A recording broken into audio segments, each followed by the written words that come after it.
देश के सबसे सरल, सहज और निर्विवादित शख्सियत की जब भी बात होती है तो एक चेहरा जो हर भारतवासी के मन में सबसे पहले आता है वो है भारत रत्न और पूर्व राष्ट्रपति डॉक्टर एपीजे अब्दुल कलाम साहब का। कलाम साहब का व्यक्तित्व देश ही नहीं बल्कि पूरी दुनिया के लिए सादगी और ईमानदारी की मिसाल है। मिसाइल मैन के नाम से मशहूर डॉक्टर कलाम ने अर्श से फर्श तक का सफर तय करने के लिए काफी मेहनत की और कई मुश्किलों का डटकर सामना भी किया। इसीलिए उन्हें जनता का राष्ट्रपति कहा जाता था। कलाम साहब का जन्म 15 अक्टूबर 1931 को तमिलनाडु के रामेश्वरम में हुआ था। कलाम साहब कहते थे कि जीवन में यदि आप कुछ पाना चाहते हैं तो आपका बुलंद हौसला ही आपके काम आएगा। आज उनके जन्मदिन के इस खास अवसर पर हम आपको कलाम साहब के कुछ ऐसे किस्से बताएंगे जो उनके महान होने की वजह बताते हैं। ऐसा ही किस्सा तब का है जब कलाम साहब देश के राष्ट्रपति हुआ करते थे। एक बार कलाम साहब से मिलने उनके कुछ रिश्तेदार राष्ट्रपति भवन आए। मेहमानों की कुल संख्या लगभग 50 से 60 थी। स्टेशन से सबको राष्ट्रपति भवन लाया गया जहां उनका कुछ दिन ठहरने का कार्यक्रम था। उनके आने जाने एवं रहने खाने का सारा खर्च डॉक्टर कलाम ने अपनी जेब से भरा था।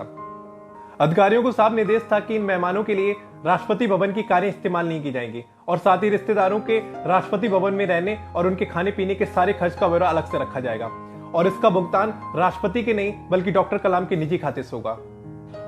एक हफ्ते में इन रिश्तेदारों पर हुआ लगभग 3.5 लाख रुपए का कुल खर्च देश के राष्ट्रपति डॉक्टर कलाम ने अपनी जेब से भरा था। ऐसा ही एक किस्सा तब का है जब कलाम साहब IIT BHU के दीक्षांत समारोह में मुख्य अतिथि बनकर गए थे। वहां मंच पर जाकर उन्होंने देखा कि जो 5 कुर्सियां रखी गई हैं उनमें से बीच वाली कुर्सी का साइज बाकी की 4 कुर्सियों से बड़ा है। दरअसल जो बीच वाली कुर्सी थी वो राष्ट्रपति के लिए थी और इसी वजह से उस कुर्सी का साइज बाकी की 4 कुर्सियों से बड़ा था। लेकिन कलाम साहब ने उस कुर्सी पर बैठने से मना कर दिया। उन्होंने वाइस चांसलर को उस कुर्सी पर बैठने का अनुरोध किया, लेकिन वाइस चांसलर भला ऐसा कैसे कर सकते थे। तब आम आदमी के राष्ट्रपति के लिए तुरंत दूसरी कुर्सी मंगाई गई जो साइज में बाकी कुर्सियों जैसी ही थी। ऐसा ही एक किस्सा तब का भी है जब कलाम साहब देश के राष्ट्रपति बनने के बाद पहली बार केरल गए थे। उनका ठहरना राजभवन में हुआ था। वहां उनके पास आने वाला सबसे पहला मेहमान कोई नेता या अधिकारी नहीं बल्कि सड़क पर बैठने वाला एक मोची और एक छोटे से होटल का मालिक था।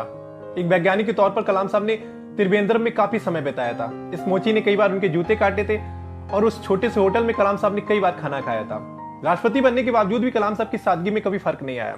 आज कलाम साहब हमारे बीच नहीं है लेकिन वो हर देशवासी के साथ है। उनके किस्से आज भी हर पीढ़ी को प्रेरणा देने का काम कर रहे हैं। आपको कलाम साहब से जुड़ा कौन सा किस्सा सबसे ज्यादा पसंद है आप हमें कमेंट सेक्शन में जरूर बताएं। और अगर ये वीडियो आपको अच्छी लगी तो प्लीज वीडियो को लाइक करें, शेयर करें और चैनल को सब्सक्राइब कर लें। Thank you so much for watching.